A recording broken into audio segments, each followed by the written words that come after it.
Hello students, in this second lecture we take few more examples, few more formulas of current electricity, electrical energy and power. Formulas related to electrical energy and power. Amount of energy dissipated as heat. पहला amount of energy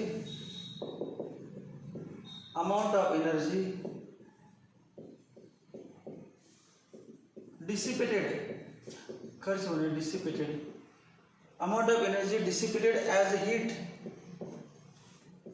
amount of energy dissipated as heat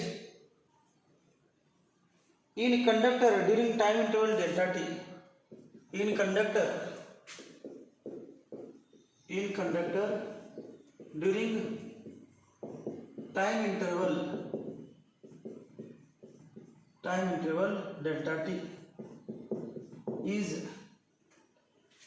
time interval delta t is तुम्हाला formula माहित आहे आपल्या electronics मधील 11वीच्या electronics मधील हा formula work done equal to charge into potential difference, हा फॉर्म्युला आहे work done equal to charge into potential difference.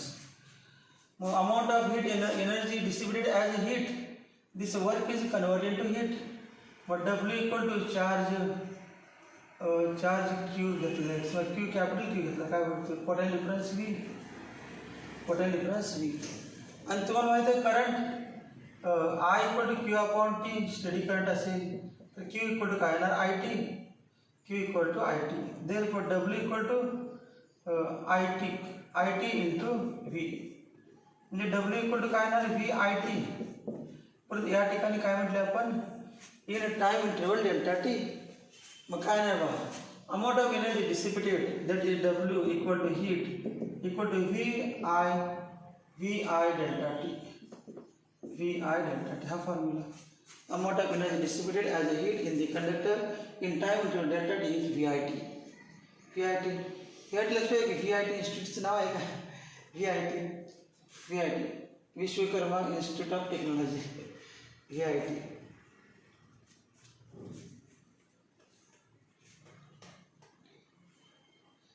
त्यानंतर पॉवर डिसिपेटेड यालाच एनर्जी ई पण म्हटलं जाते. खालच्या वेळेला पॉवर डिसिपेटेड म्हणजे consumed. Power dissipated P equal to formula माहिती आहे P power equal to work upon time किंवा energy upon time. Power equal to work upon time energy upon time.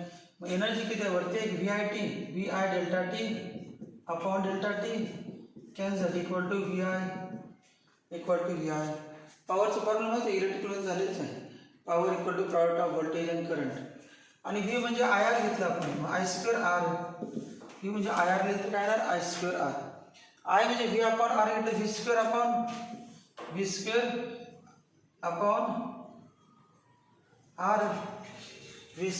R.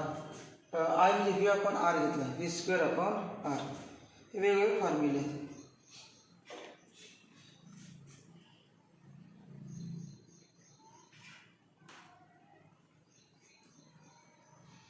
आता खालच्या वेळेला कॉम्बिनेशन ऑफ रेजिस्टर्स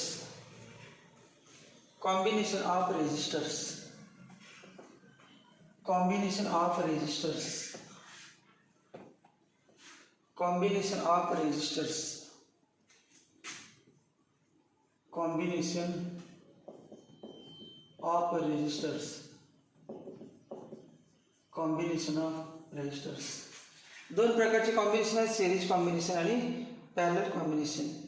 आणि तुम्हाला माहित आहे सिरीजमध्ये 3 रेजिस्टन्स सिरीजमध्ये असतील. 3 रेजिस्टन्स 3 नाही R1 R2 R3 ते सिरीजमध्ये असतील तर काय सेम असतो सगळ्यामध्ये current same. In series combination ओळखायचं कसं current in series combination current is same. किंवा सिरीज कॉम्बिनेशन असेल तर काय असतं I same I equal to same म्हणजे कॉन्स्टंट. सगळ्यामध्ये करंट सेम ओळखायचं सिरीज. बाकी सिरीज आणि पॅरलल करतील तर करंटवर ठरवायचं.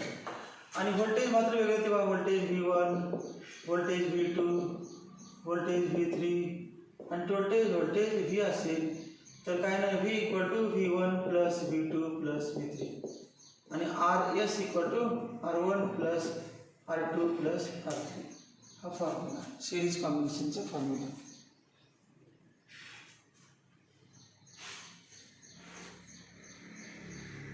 त्यानंतर पॅरलल कॉम्बिनेशन. पॅरलल कॉम्बिनेशन पॅरललमध्ये 3 रेजिस्टन्स असे एकाखाली जोडले, 3 रेजिस्टन्स एकाखाली जोडले, R1, R2, R3 आणि इथून करंट I आला. आता कळते तुम्हाला ही व्होल्टेज सेम राहिले बघा, सगळ्यांच्या अक्रॉस सेम व्होल्टेज. पॅरलल कॉम्बिनेशनमध्ये व्होल्टेज सेम, करंट मध्ये बदलला बघा, I1, I2 आणि I3 करंट बदलतो. म्हणजे काय ना, in parallel combination V equal to same आणि I equal to I1 plus I2 plus I3 आणि 1/RS equal to 1/R1 plus 1/R2 plus 1/R3. हा फॉर्म्युला पॅरलल कॉम्बिनेशनचा. In parallel combination voltage same, current is different, resistance of combination is also different. त्यानंतर cells EMF and internal resistance. नवीन point, cells EMF and internal resistance. Cells EMF and internal resistance. Cells EMF and internal resistance. Cells EMF and internal resistance.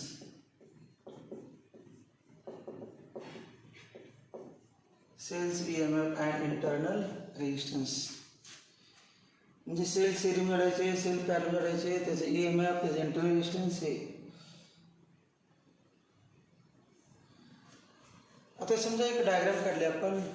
हा एक resistance घेतला, कुठला external resistance, आणि हा sale घेतला आणि सेलच्या आत रेजिस्टन्स असतो, त्याचं नाव इंटरनल रेजिस्टन्स स्मॉल आर असतो. आतपर्यंत लिहिताना आपण बाहेर लिहितो. आणि current is supplied by the cell, current I या पद्धतीनं संपूर्ण सर्किटमध्ये करंट I असतो. आता याच्यावरून तुम्हाला कळालं, current flowing through circuit is same, therefore R external resistance and small R internal resistance are series. मग टोटल रेजिस्टन्स किती, RS येणार, RS equal to R plus R. Total resistance काय आला R आणि टोटल करंट किती, current I आहे. Formula काय आहे ना, ओम्स लॉ वापरून. ओम्स लॉ वापरून काय येणार बा, V इक्वल टू या दोन टोकामध्ये पोटेन्शियल डिफरन्स किती आहे V आणि हे E इक्वल म्हणजे E इक्वल टू काय येणार V प्लस V. म्हणजे काय कळलं काय, total EMF of the cell equal to potential difference across external resistance plus potential difference across internal resistance. Internal रेजिस्टन्सच्या अक्रॉस व्होल्टेज V आणि एक्सटर्नल रेजिस्टन्सच्या across capital V small V. मग आता असं लिहू शकतो E इक्वल टू V म्हणजे काय I into R, I into R, V equal I into R plus हे काय I into small R, I into small R. Ohm's law वापरला, V equal I R, V equal I into R. Therefore E equal to I into bracket R plus R. Therefore I equal to E upon R plus R. Important formula. कधी current काढायचं असेल तर असं लिहायचं formula, I equal to total EMF, total शब्द महत्वाचा, total EMF of circuit upon total resistance. हा formula लक्षात ठेवा. करंट इक्वल टू, करंट कुठला पण करंट काढायचं तर total resistance EMF upon total resistance. हा फॉर्म्युला. आता याच्यावर R पण काढू शकतो आपण. R समजा हाच फॉर्म्युला असलेला E इक्वल टू काय V plus IR, E equal to V plus IR. Therefore IR equal to काय आलं E minus V, IR equal to E minus V.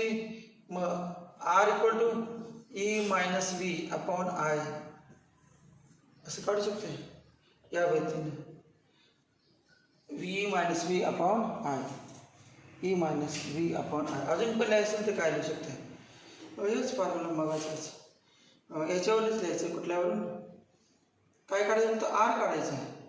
मग आय असंच की फक्त E minus I R upon I equal to small R. हे पण बरोबर, हे पण बरोबर या पद्धतीने.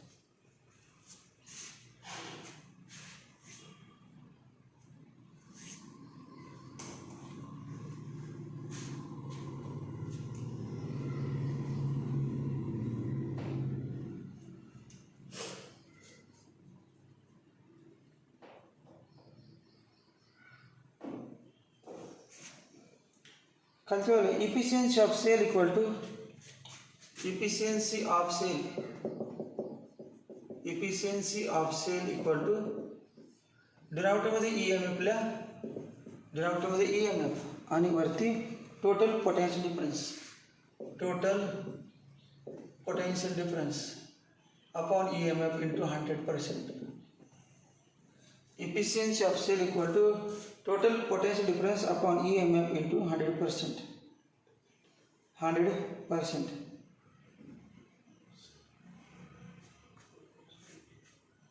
Potential difference. Total potential difference upon EMF into 100%. आता calculate cells in series and parallel. Cells in series and parallel. Cells in series and parallel.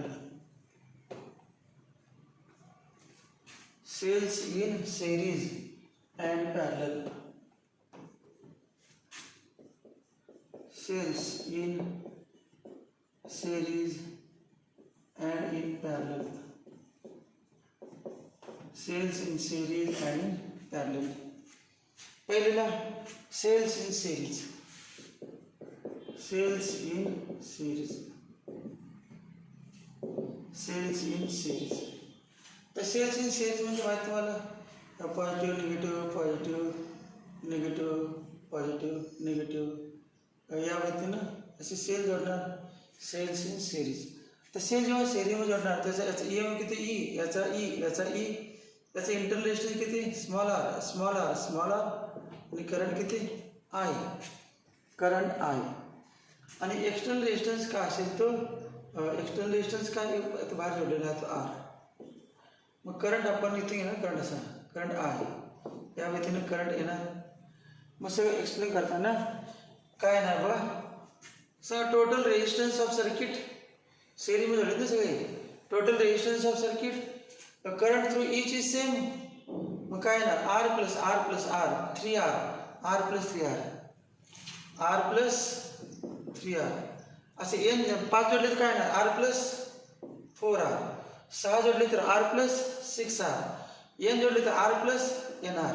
मग टोटल रेजिस्टन्स सर्किटचा किती घ्यायचा total resistance of circuit equal to R plus NR. एवढं काय आलं. आणि total EMF किती ई प्लस ई 3E. 4 जोडले तर 4E. 5 जोडले तर 5E. N जोडले तर NE. मग टोटल EMF किती येणार NE. असे किती जोडले आपण dot dot dot dot dot dot या पद्धतीने जोडले किती N जोडले N. मग आता बघा total resistance total EMF of N cells in series किती येणार E plus dot dot dot N times equal to NE. EMF same असेल तर वेगळं असेल तर नाही वेगळंच कॉम्प्लिट होते सेमच आहे. टोटल रेजिस्टन्स बघा total resistance equal to R plus NR. मग करंट फॉर्म्युला करंट काढायचा therefore I equal to total EMF upon total resistance. मग टोटल EMF किती आला NE upon total resistance R plus NR. आणि तुम्हाला विचारलं maximum current flowing through series combination what is condition for maximum current flowing through series combination. मग काय ना बा आय मॅक्झिमम पाहिजे असेल तर हा पार्ट कसा पाहिजे मिनिमम. हे तर काय बदलायला येत नाही, हे बदलायला येत नाही. काय असेल ते जोडलेलं सेल्सच काय असेल तर इंटरनल रेजिस्टन्स कमीत कमी करायचा. इंटरनल रेजिस्टन्स कमीत कमी म्हणजे if R equal to 0, if R equal to 0 if R equal to 0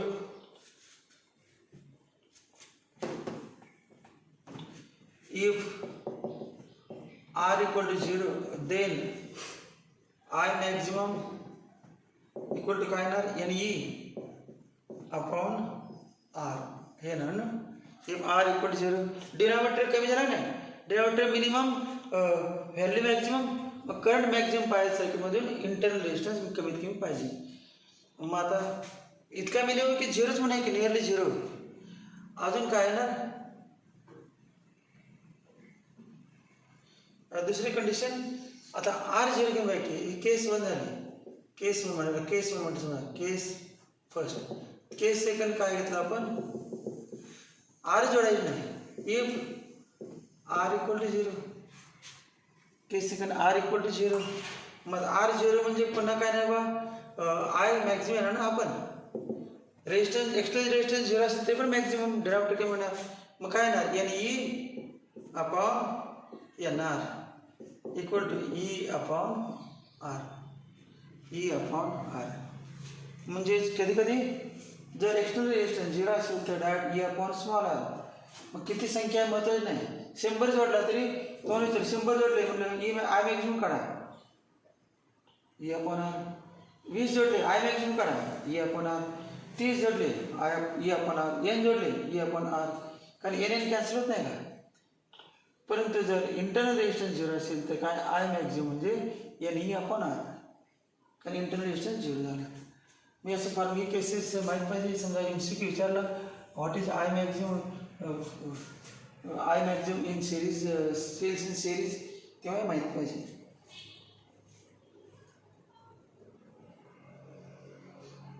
अजूनही काय लिहू शकतो आपण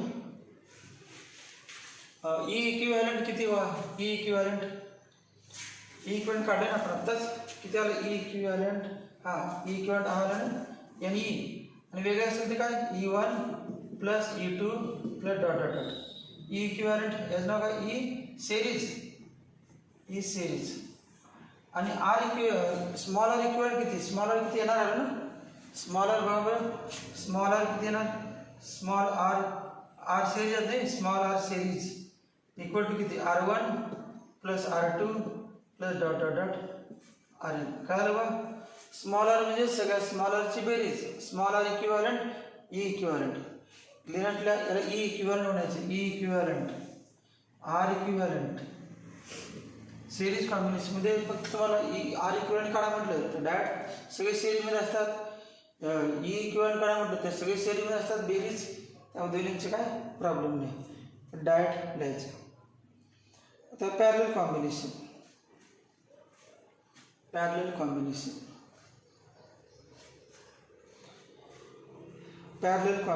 हे झाले की पुढचे मग आपलं 12वीतलं आहे. मग एवढं पॉईंट झालं की ना आता series in parallel cells in series cells in parallel.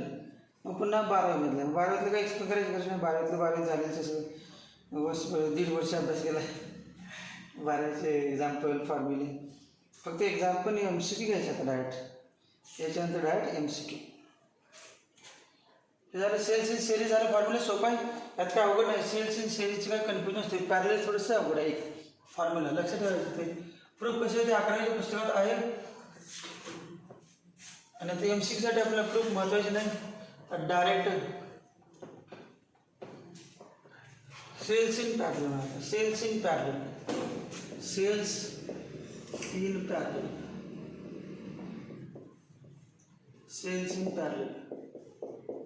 याच्या अगोदर एकदा व्हिडिओ केलेत 2-3-4 असे पहिले रिव्हिजनचे पुन्हा आणि आता डबल झाले असले केलेत परंतु कोणी बघितले नाही. त्या माताने व्हिडिओ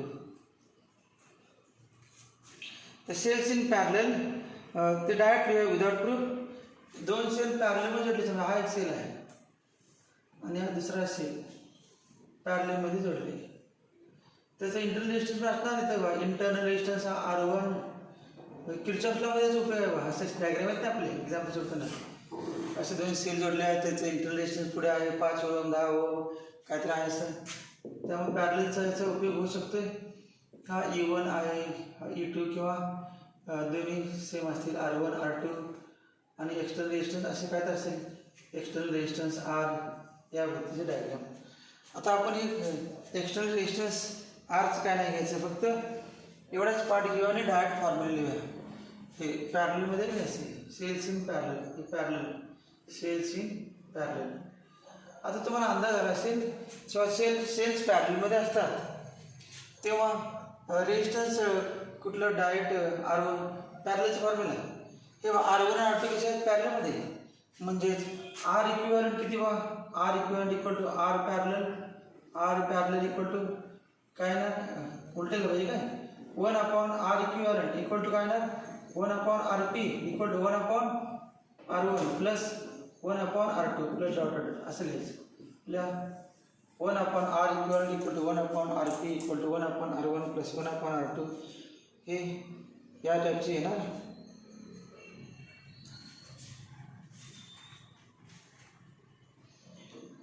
E इक्विव्हॅलंट आहे, E equivalent equal to direct external E इक्विव्हॅलंटचे जसे देण्याचे E इक्विव्हॅलंट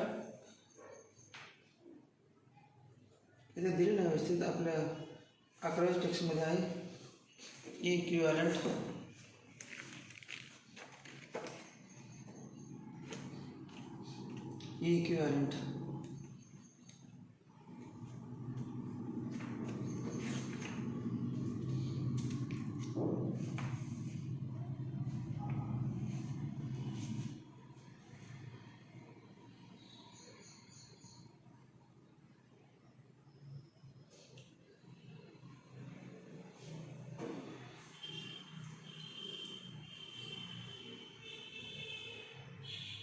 दोघांचे दिलं आहे फक्त E इक्विव्हॅलंट. ते काय काढता येतं आपल्याला दोघांचं E equivalent.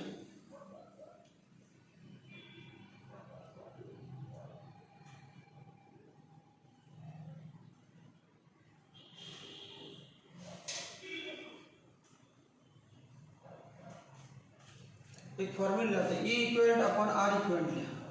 E equivalent upon R equivalent equal to E equivalent upon R equivalent equal to E1 upon R1 plus E2 upon R2 plus dot plus En upon Rn. E equivalent upon R equivalent पण असं parallel साठी E equivalent upon R equivalent 1 upon R equivalent चं वरती लिहिलंय हा 1 upon Rn.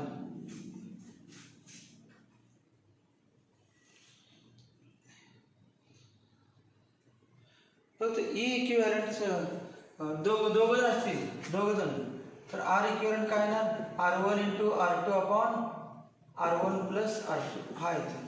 आणि E equivalent equal to दोघांसाठी formula तिघांसाठी नाही दोघांसाठी E1 R2 plus E2 R1 E1 R2 plus E2 R1 upon R1 plus R2 upon R1 plus R2 दोन फॉर्म्युले. हे फास्ट होतं त्याच्यामुळे तुम्हाला सांगितलं असेल सेरीमध्ये दिलं आणि E इक्विव्हॅलंट काढा तेव्हा वापरलं तिथं असेल. किर्चॉफला वापरला लागत नाही मग हे वापरले की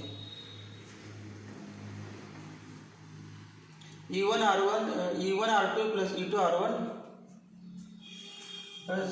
समजा आपण थोडंसं एक्स्ट्रा काय केलं याच्यामध्ये बघा न्यूमरेटर डिनॉमिनेटरला कशाने भागलं R1 R2 भागतो तेव्हा E1 R2 plus E2 R1 upon R1 R2 नंतर R1 plus R2 upon R1 R2 काय केलं बघा न्यूमरेटर डिनॉमिनेटरला R1 R2 भागलं तर काय ना E1 upon R1 plus E2 upon R2 upon किती 1 upon R1 plus 1 upon R2.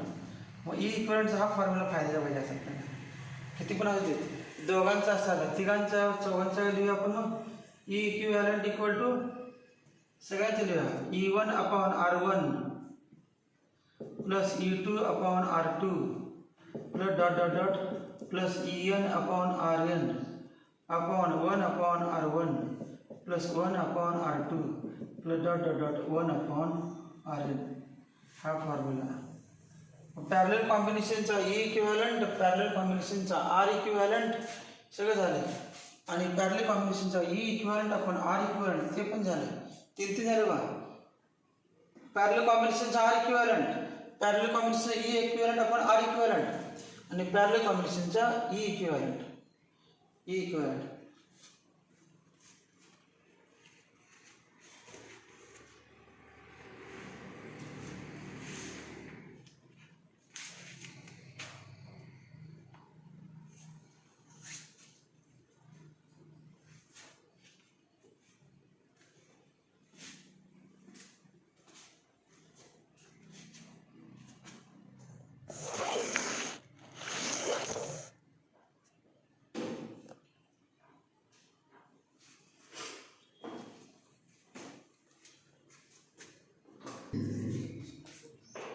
First question, Kirchhoff's laws.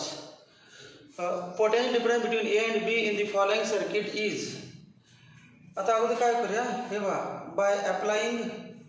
Bye Kirchhoff's voltage law सुरुवात करतो कुठून इथून काय पॉईंट इथून पुन्हा फिरून येतो पण किर्चॉफ्स व्होल्टेज लॉ पूर्ण वापरायचे ते कुठलं काढायचं नंतर बघू अगोदर करंट काढून घेऊया काय नाही बा आपण बॅटरीच्या पॉझिटिव्ह टू निगेटिव्ह चाललोय पॉझिटिव्ह टू निगेटिव्ह काय करायचं हे तुम्हाला माहीत पाहिजे बॅटरीच्या पॉझिटिव्ह करून निगेटिव्ह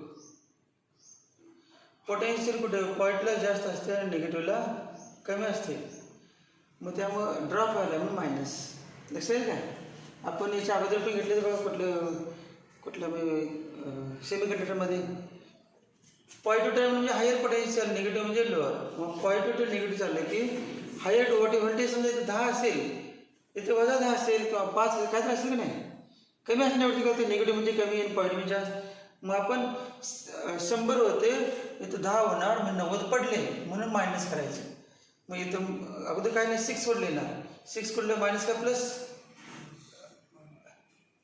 हे आता सध्या आहे ते काय लिहायचं -6 लिहिलं -6 या दिशेने चालूया आपण या दिशेने चालूया आता पुन्हा बा हा रेजिस्टन्समधून करंट किती आय म्हणूया आपण तर करंट मांडलेलं चुकीचं बरोबर काय बघायला डायरेक्शन ते काय येते नंतर अगोदर या दिशेने आपण करंट आय म्हणूया की चुकलं असेल तर चुकलं असते नंतर बरोबर येते यस या होती करंट कुठलं ते चुकणार आहे बरोबर का आलं हे वाटते म्हणा बॅटरीच्या पॉझिटिव्ह टू निगेटिव्ह करंट असं पाहिजे मग तुम्ही म्हणा असा करंट इथं चुकणार मग या वगैरे उलट नाही वाटते निगेटिव्ह पॉझिटिव्ह आहे हे पॉझिटिव्ह निगेटिव्ह आहे निगेटिव्ह पॉझिटिव्ह आहे त्यावेळी एका ठिकाणी चुकणार आहे त्यामुळे कुठले तरी डायरेक्शन म्हणा करंटची म्हटले आपण किती आले -6 आता काय नाही सांगा 2 × मायनस आहे करंटच्या दिशेने जायचं निगेटिव्ह असते ना आता कळालीच की करंटच्या दिशेने चालले की ड्रॉप होतो current flows from higher potential to lower किर्चॉफला विसरू दे current flows from higher to lower higher to lower म्हणजे व्होल्टेज कमी होत जाते म्हणून मायनस असं लक्षात ठेवा मायनस इथे 2 आहे -2 आहे आता बा निगेटिव्ह टू पॉईंट चाललं आहे निगेटिव्ह टू पॉझिटिव्ह म्हणजे लोअर टू हायर व्होल्टेज वाढ लागलं आहे म्हणून +4 काय आला +4 काय घेतलं +4 किर्चॉफला माहीत नसला तर पण अंदाज करायचा पण करंटच्या दिशेने चाललेलं आहे बॅटरीमध्ये पॉझिटिव्ह टू निगेटिव्ह चाललं आहे तिथे करंट दिशा बघायला नसते बॅटरीमध्ये जाताना करंट दिशा बघायला नसते पॉझिटिव्ह हायर टू लोअर म्हणून कमी आले म्हणून मायनस बॅटरीतून बाहेर पडले की रेजिस्टन्समध्ये मग करंटची दिशा बघा करंट दिशेने चालले म्हणून कमी आता बघा negative to positive lower to higher चाललं आहे व्होल्टेज वाढायला लागले आणि वाढायला लागले म्हणजे ॲड करायचे +4 आता इथे बघा पुन्हा आपण करंटच्या दिशेने चाललो ना पुन्हा मायनस हे काय लागतं तिथे ॲड करायचं नाही करंटच्या दिशेने म्हणजे मायनस काय नाही 8I = 0 -8I = 0 आता याच्यावर करंट मिळेल किती 8 - 2 - 10 -10 आहे -6 + 4 - 2 बरोबर 0 -10I = 2 I = -2/10 I equal to वजा 8 वजा 2 वजा 10 वजा 6 अधिक 4 वजा 2 वजा 2 तिकडे घेतला अधिक 2 मग -2/10 -1/5 एम्पियर -1/5 एम्पियर करंट मिळाला. चुकलेलं नाही, निगेटिव्ह पॉझिटिव्ह बघून हवा करंटचं काय काय असेल ते असेल लॉ वापरला आपण. आता ए आणि बी मध्ये काढायचे एवढेच काढायचे झालं एवढेच काढायचे म्हणजे या दोघांचे काय करायचे बेरीज. या दोन टोकामध्ये या दोघांची बेरीज. व्होल्टेज लॉ वापरायचं नाही, किर्चॉफ्स लॉ वापरायचं ते एवढ्या भागासाठी. कुठल्या तरी एका भागाला किर्चॉफ्स लॉ वापरायला येत नाही, किर्चॉफ्स लॉ क्लोज्ड सर्किटला वापरायला लागते. मग आता आपण एवढ्या भागाची म्हणजे डायरेक्ट बेरीज करायची. अपोजिट ते बघायचं नाही काय बघा. Potential difference between A and B equal to A and B किती 4 अधिक किती 8 आहे बरोबर 8 आहे इक्वल टू 4 + 8 × I. आपण चुकीचं नाही घेतलं तुम्ही ना उलट असं एक मायनस आहे साईन आले घेऊन आले की मायनस. आपण काय करायचं आलेलं मायनस आपण इथं प्लस केले पण येताना मायनस येते सोडून. त्यामुळे त्याचं टेन्शन नाही वजा करायचं की बेरीज करायचं टेन्शन नाही घ्यायचं. येताना बरोबर ते होते मायनस किती 4 - 8/5 4 मायनस किती 5 × 5 3 उरले 5 किती 1.6 केलं किती ना 2.4 चुकलं कुठं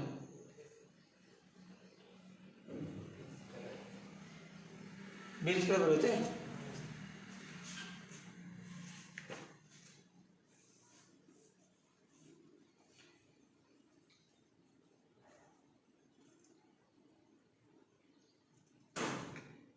करंट लिहायला चुकलं असलं कुठं तर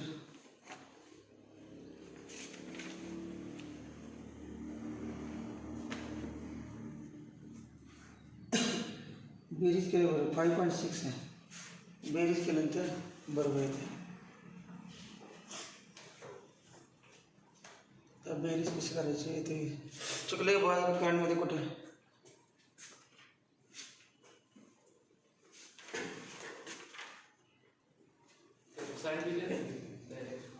हे बघा किती आहे बा दोन ए आणि बी मध्ये किती आहे 4 आणि वजा 8 4 आणि वजा 8 हे दिसते किती 4 आणि वजा 8 दोन टोकामध्ये मायनस प्लस 5.6 इथे बघा या ठिकाणी एवढा पार्ट या दोन टोकामध्ये व्होल्टेज दिसते नाही. या दोन टोकामध्ये व्होल्टेज हे घेतलं कारण करंट निगेटिव्ह पार्टी काय असं त्यामध्ये सोडून बरोबर आलं व्होल्टेज आपलं म्हणजे हा पार्ट घ्यायचा एवढा. त्या ए आणि बी मध्ये व्होल्टेज एवढं आहे पण आपण करंट काढण्याचं सगळं घेतलं. एकदा करंट आला तर त्या दोन भागामध्ये जेवढं होतं तेवढं पुन्हा घ्यायचं. व्ही ए बी बघा 4 - 8 आहे थोडा पार्ट.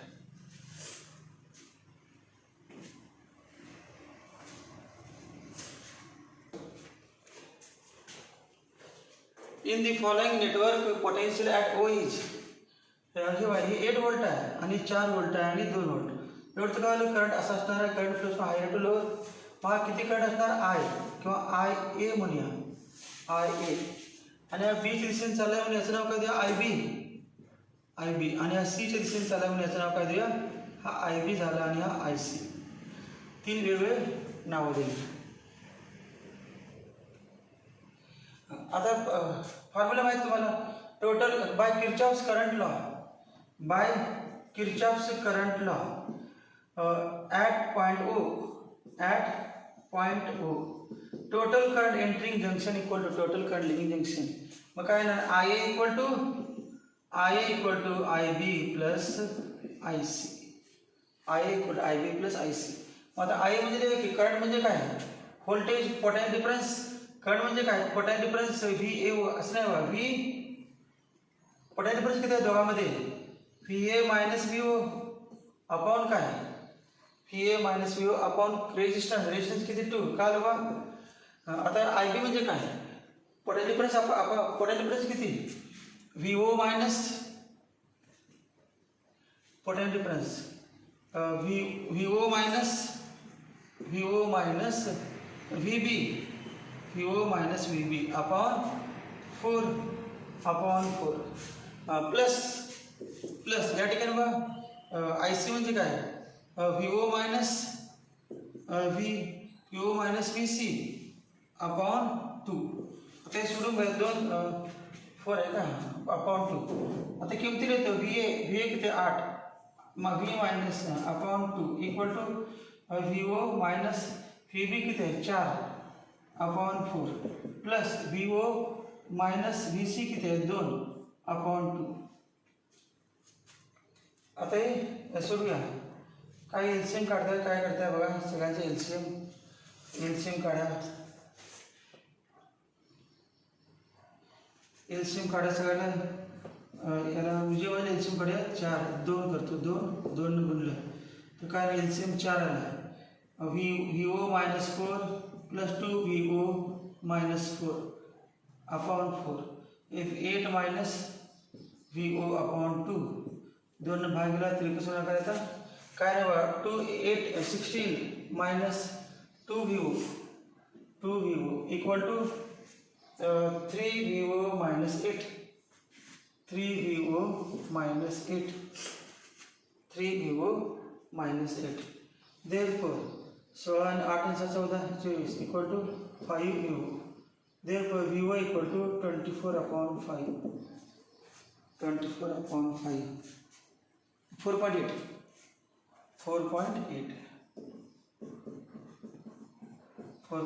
व्होल्ट. काल बघा काय केलं बाय किर्चॉफ्स करंटला total current entering junction equal total current leaving junction. मग फॉर्म्युला वापरला potential difference upon resistance current potential difference upon resistance. आणि याच्या बरोबर सोडून आपल्याला पाहिजे तेच मिळालं व्ही ओ पोटेन्शियल ॲट ओ. 2 तरी झाले. आता अंदाज आला कसं सोडायचं दोन्हीवर. आता नेक्स्ट लेक्चरमध्ये आपण सगळे घेऊया भरपूर इथून पुढे सगळे घेऊ. आता झालेलं आहे रिव्हिजन असं काय वाया जात नाही उपयोगच आहेच. इंजिनिअरिंगला पण फायदा होते असा फॉर्म्युलाचा करंट हिस्ट्रीमध्ये. नेक्स्ट लेक्चरमध्ये पुढचे घ्या.